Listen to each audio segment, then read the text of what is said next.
With these 3 techniques, I guarantee that you will improve your singing. And the number 3 is the weak voice. But the thing about the weak voice is you need to know where to add it. It greatly increases the emotional power of your singing, but if done right. At the right moment, the right amount. So stick with me that at the end of this video you will understand all that, alright? But first, if this is the first time that you're watching one of my videos, my name is Caio and I'm a singer, songwriter, and I've been a voice teacher for almost 10 years now. I was never the kind of singer that was born a singer, if you know what I mean. I faced myself all the common challenges that most singers face. I couldn't control my pitch well, couldn't sing some songs because they were too high, couldn't sing some other songs because they were too low. And most of the songs it was both. I would start the song and it was fine. Then as the song would build into a chorus, I couldn't hit those notes anymore. And after years studying how the voice works, the physiology behind the vocal production, how the muscles work inside your larynx, and years applying all that on my own voice and hundreds of singers I taught through the years, I can tell you, your voice is not something natural. No, you develop your voice. In fact, we are always developing our voices, training our voices, whether we know what we're doing or not. But we can talk about the way we develop our voices later. Right now, let's go back to our topic. 3 techniques to improve your singing right now. Now, if you're serious about improving your singing, consider subscribing to this channel. We are always talking about vocal technique, vocal performance, and analyzing great singers. In fact, if you'd like to recommend me themes for new videos, please leave a comment below. Now, without further ado, what is the weak voice? Well, the weak voice is a vocal scheme.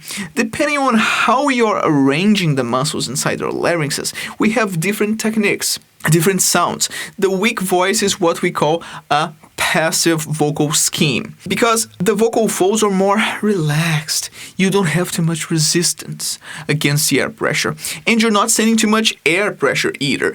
In fact, the goal of the weak voice, and also the reason we name it weak voice, is to sound vulnerable. The sound is very, very small, and because of that, is super expressive. So if I'm singing, for instance, that song Creep by Radiohead, well, we have that part.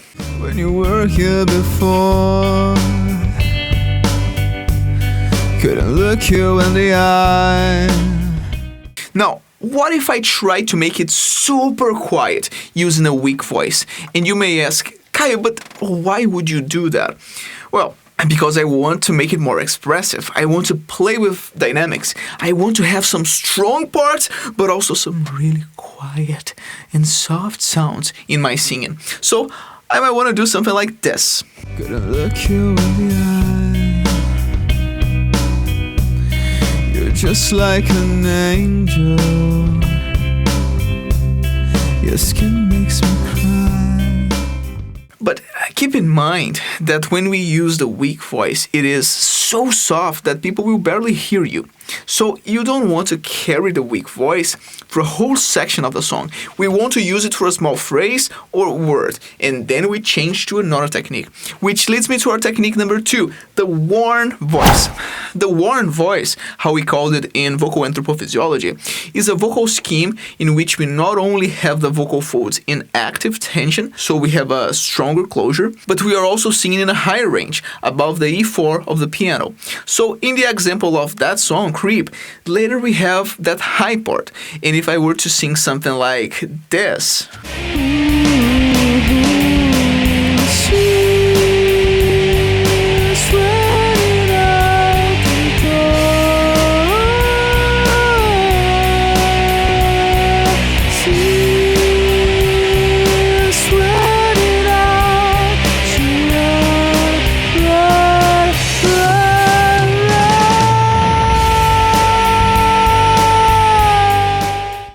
it's okay. I mean, those are the notes, but don't you feel like we're missing something?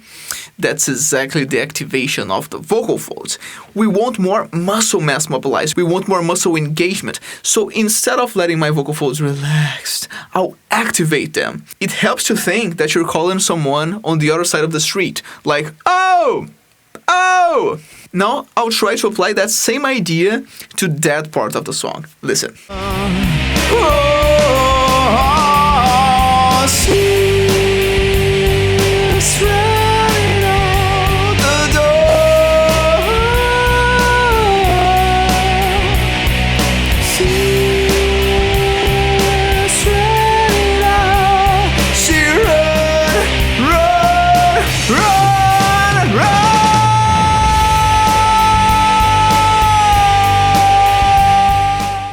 And that's a worn voice. Now, the worn voice might be tricky to get, especially if you don't have the right training. In my method, I like to work a lot on all the muscles that are part of the adjustment. We need to build good firmness on the laryngeal muscles, flexibility of the vocal folds, and the muscles stretching the vocal folds need also to be strong to be able to stretch the vocal folds that are resisting more because you're active. So don't worry if you can't do it easily at first. It is a process and you need the right practice to master the worn voice.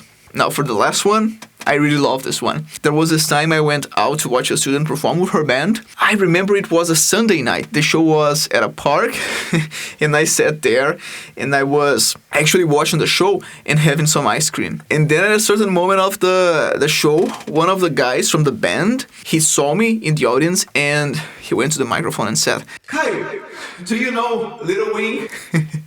That's the Jimi Hendrix song. And I didn't really know the song that well, but I kind of knew, you know what I mean? I knew the words, I knew kind of how the song went, but it's not like I've practiced that song a lot or I have performed that song a lot. And normally, if I don't feel prepared to perform a song, I would just say, "No man, not tonight, I don't feel prepared." But that guy really put me on a bad spot when he asked me on the microphone in the middle of the show in front of all the audience. So what was my reaction? Sure, let's do it. I just leave my ice cream behind and jump on stage. And what do? Well, this song gives me a lot of opportunities to use a worn voice. But apart from that, vibrato. Yeah, my advice for you guys. You don't know what to do to impress your audience? High notes and vibrato. So if I sing a piece of Little Wing, but I keep all the notes, all the melody quite straight without applying some vibrato, it sounds kind of like this. Well, she's walking through the clouds with a circle smile that's running wild. And yeah, that's one thing. But then if I start adding some vibrato, then look at this. When I'm sad, she comes to me with 1,000 smiles. She gives to me free. It's alright, she says, it's alright. Take anything you want from me, anything you want.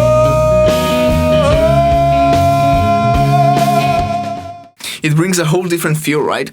Especially in a situation like that. It wasn't a Jimi Hendrix cover band where the song should be performed exactly the way it was written. And I was a guest singer, so I should show a bit of my own style. So try out these techniques in your own singing and let me know in the comments how it goes. And if you want to go beyond these tips and really understand how your voice works, how to train with intention and build a voice that's reliable, expressive, and truly yours, I created a full course called Building Your Voice. It's based on everything I've learned over the last 10 years teaching and studying vocal physiology, and it's designed for singers who, like me, weren't born with it, but want to develop real technique. If that sounds like you, I'll leave the link in the description so you can check it out. And hey, if this video helped you out, give it a like, subscribe to the channel, and drop a comment letting me know which techniques you're gonna try first. I might not reply to all comments, but I read all of them, and I would love to hear from you. Alright? Keep building that voice, I'll see you in the next one,